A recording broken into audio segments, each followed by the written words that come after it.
Okay, so it's halfway through the third week now of we've almost finished the field wall over there. We're just doing the last stages of that. So this week we've had a new group come in and we've opened up the start of the main trench. Now this is a big trench this year. We've got a 6x6 at the moment, but that's only half of it. And the other half is another 6x6. It's all going to be one big open area coming down the hill. So what we've had 2 days on this, and this is the third day of working on it, and it's coming on nicely. There's a lot going on in this trench. Now I don't want to be too premature, but it does look like we found the main feature we were looking for up here, which is the return of that Bronze Age wall of the big oval building, I think, because we've got an arc of stone coming in across here, and you can probably see it. It's best exposed down in that corner, but just looping around exactly where we predicted it. Now, predictions are a funny thing, so that could change, but this really does look like the wall here, and it's got that same orange soil that we've seen associated with the wall in the other quadrants where we've seen it. So I'm pretty happy that piece there anyway is the wall, and maybe you can see it coming back round there. But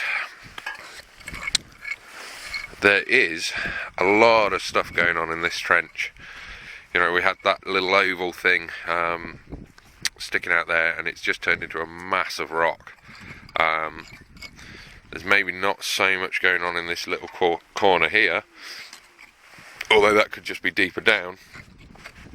But obviously we haven't got to cleaning this yet, but that looks like another wall coming round there maybe. So that's quite exciting, and hopefully by this afternoon we'll be able to see some more of this. Just taking the base of the peat layers off now, just down to the top of the soils. But I think if you see, maybe I'm seeing things, but that looks like another double stone wall looping around there to this slab. So yeah, really promising start. We'll have to see what happens. These stones here are presumably part of the side of this building. This one that still has the roof on, which we'll be starting work on in 2 weeks' time. And I don't really know what's going on up here. There's a lot of stone in this area. That may be the end wall of the medieval building. You can see those 2 rows of stones disappearing in the old area. So maybe we've just got the end of that building, or maybe there's another chamber added to the end of that building, because I did think we had the end wall previously. But same as everything, we've got to get this cleaned up and exposed and see what's really going on. So that's here, and then I'm going to show you what's been happening over in the other trench. Let me just say hello to everybody. So, anyway, this is Rachel, one of the supervisors. Where are you from, Rachel? Buffalo, New York. Buffalo, New York. How much do you love Achill? I love it a lot. There you go.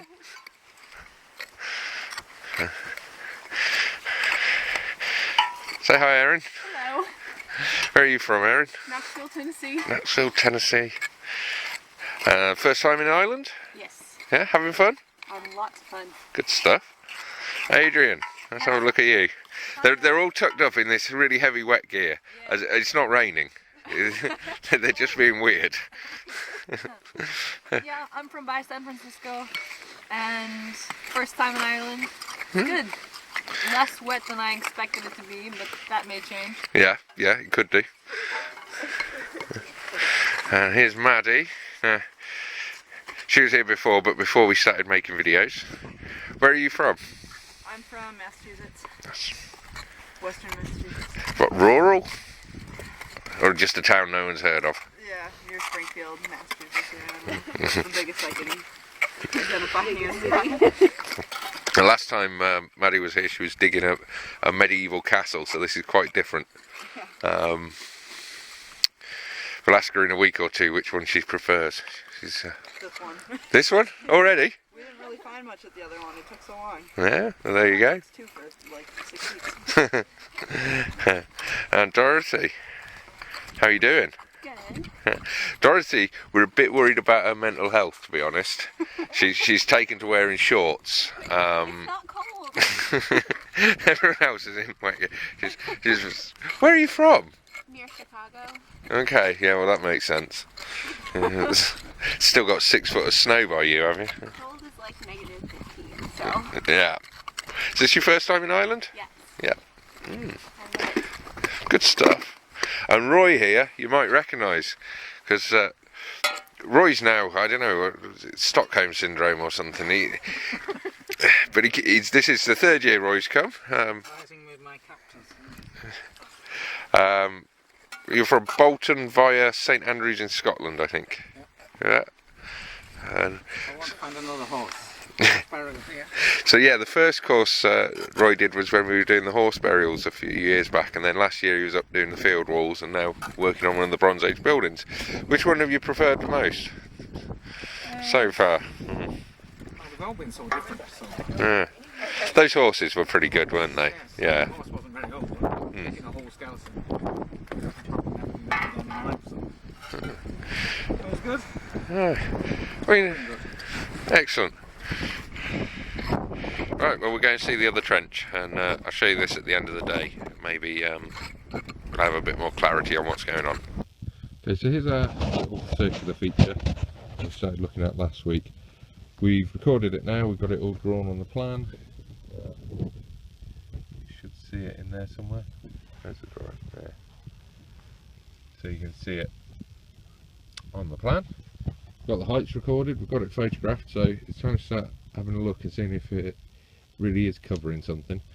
And what we're going to do is take away this first half, or what Roy and Alison are going to do is take away this first half, carefully unpicking these stones and seeing if there's anything under there. Now this might be great, there might be something really interesting under there, or there might be nothing under there at all. So I thought we'd make a quick video, and if something interesting happens we'll make another video shortly. And if you don't, no one's ever going to see this video. So that's how it goes. Okay, well, there was always a good chance this was what was going to happen. There doesn't seem to be anything underneath that pile. You can see we've cut it in half, taken off the stones and cleaned up the base. And to be honest, there's not even a depression under this half anyway. So tomorrow we've photographed it, we've got to record that section and then lift the other half. I mean, there's still a chance that there's going to be a small feature underneath it, but certainly if it continues like this, it'd be fairly obvious there's nothing underneath this, which leaves us with a really interesting question about what on earth that discrete, almost tear-shaped patch of stone was doing. Okay, so we're back over at the trench we started the season with, trench 4 on the Danish ditch, and you know there's the wall coming across the Danish ditch real clearly now. Nice, very unambiguous. It's very solid, very definite. You can see the edges very clearly. We took all the rubble away, and we've got the base of the wall. Now it is collapsed, but I think you can see it's pretty substantial. This top section anyway looks pretty intact. And then we had the other features that were when we extended the trench. Remember, we chased this terrace up slope to find out what was going on, and we found loads of other things. Now the guys here are just recording the stone feature I would have showed you last week. This looked like it might be quite exciting, that it was a stone capping over a pit or something, and you know there's always a chance there was going to be a pit full of something interesting. Now we took half of it off after recording it, photographing and planning it, took half of it away, and there's nothing under there at all. It's actually just resting on the surface of this yellow deposit, which we're still not sure if that's natural or archaeological. We're going to have a look at that this afternoon. So they're just recording the section of it now, the vertical drawing, and then we'll remove the other half, and just maybe there will be something underneath that other half, but it doesn't look like it anymore. And we've started backfilling the rest of the trench, but I think we know what's going on now, that we've got a spread of rubble, and then just here is the base of a wall that's heavily collapsed, and all the stones have fallen down there. So we have two parallel walls and a flat area in between them. You know, it looks like it might be a roadway, and quite a wide one. Something like 2, 4, 6, 7 metres wide, or 6 metres wide, something like that. 7 metres probably. With this stone thing in the middle. And we have been joking about whether, because this was covered in charcoal, whether it was a form of street light, but we're probably not going to get away with that explanation. It is interesting that if that is the wall up there and that's the wall there, that is halfway between them, or very close to halfway between them. So it may be some sort of marker in the centre of the road, if it is a road. Now, obviously, we don't want to be premature. We can see 2 metres of this thing. We know that wall goes for a long distance. We've chased that 50, 60, 70 metres that direction. And we may have seen this collapse material before. In the second trench we excavated, we found a lot of loose stone above the wall, but we've never extended far enough to find the base of another wall. But I think we probably did see it, and that would put this running at least for 60 metres or thereabouts. We're seriously considering next year opening up more of this. A much bigger trench to really understand what's going on, because I think it's incredibly intriguing and it may be pretty important. So that's where we're at. We'll come back and make a little film where we took the other half off, just to show you how little was underneath there in the end. But we'll just introduce you to everyone. This is Courtney. Hi, Courtney. Hi. Where are you from, Courtney? From Colorado. Colorado. Is this your first time in Ireland, or have you been here before? Second time in Ireland. Second time. Where did you go first time? Dublin. Dublin. Galway and Coney Clare.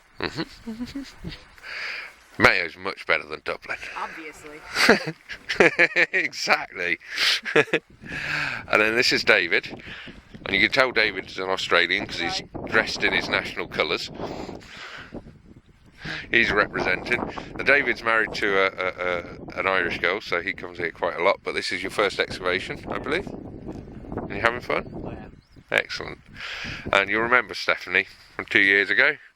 So Stephanie's the third of the supervisors. She's the only one that's worked on this excavation before. So she's taking the lead on the recording at the moment, whilst the others get used to the ground conditions. You're from not Boulder. Denver. And Denver. Texas. So second time in Ireland. Yeah. And she's here for the whole summer, so you can get very used to seeing Stephanie. Alright, so that's this trench. As I say, we're just finishing up this thing. You can see the drawing they're doing down there, just to record the elevation of the feature. And then we'll take that other half and see if there isn't anything underneath it. But other than that, that's going to be the end of the work on this trench for this year, because we don't want to get into dealing with this time around. We haven't really got the time or the resources. Best to leave it, especially if we're coming back at a bigger scale. And I think we've certainly created an argument for doing just that. Okay, so it's the end of the first week with this trench, and we have progress. We have some progress. Still very confusing over in that corner where Dorothy's sitting. Say hello, Dorothy. Hi. She's in the confusing corner. But this side's coming along. So we've actually got what we predicted was going to be the wall coming through this area, and I think we found it now. Rachel's sitting on one side of it, and it starts up again there, because unexpectedly we found another entrance passage. So this fits with the other buildings of the Bronze Age that we've done up here, and I mean, it'll take us a little while to clean it up, but it's I'm sure that's what it is. It's filled with rubble. We'll plan that and take it all out, and then presumably we'll find another floor in there. We have done before. So that's coming through there, and then the wall heads off up this way. You can see where Roy's just left. There's the big stones in there. That's the wall coming back round there. But it does mean that those two stones over there, that were the entrance to the medieval building, and we had thought maybe that they were the original entrance to the Bronze Age building and just been reused. may well not be. They may just be part of the medieval structure and just much more firmly in place than the rest of that particular building.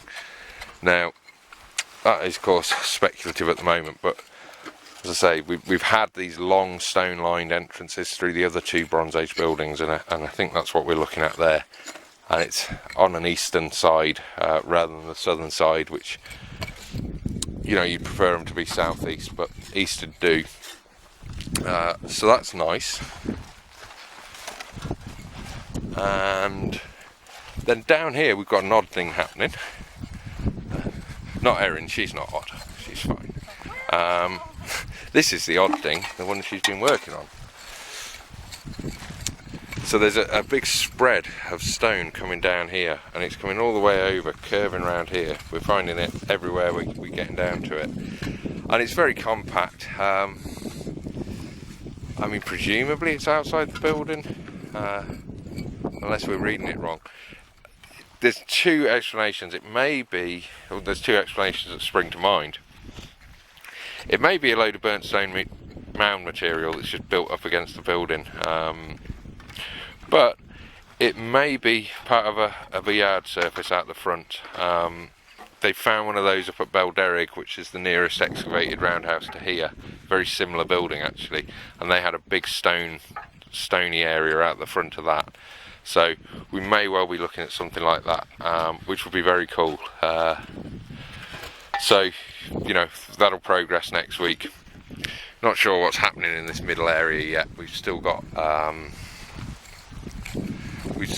lot of work to do here. But you can see the stones here again. So it's coming all the way around here now, and all the way down there. It's everywhere we're getting down far enough, we're hitting into that same layer. So it's definitely got to be a possibility that that's a yard, or you know, a metalled surface of some sort, which would be very, very pleasing to see. Up here, it's basically no idea what's happening as yet. That'll change. That'll change. And whether any of this is the scrag ends of the medieval building or just collapsed material, or it could be the displaced roof from over here. These big slabs could have been chucked off of here, which we know is using slabs for roof because there's still one intact, which you can see there. So it had a corbelled roof, and maybe these are stones that have been chucked off from this building and into this area. So there's still a lot to figure out in this middle section or in this southern section. But we're heading towards the point where the cleaning is you know, we're half done. Another day or two, start of next week, and then we'll be into the first recording phase, get this recorded, and once we do that, then we can lift a load of this and see what's underneath it, and see which ones of these are actually intact and which ones are just rubble. So that's been the first week. I think it's been pretty productive. Love that the entrance has turned up. That's fabulous. Really helps with the interpretation of the building. And yeah, nice afternoon on a Friday. We're all going to Sligo on a field trip tomorrow. Go and see some big megalithic sites and a medieval church and so on. So it'll be a nice way to spend the weekend. And we'll be back on Monday to do some more digging.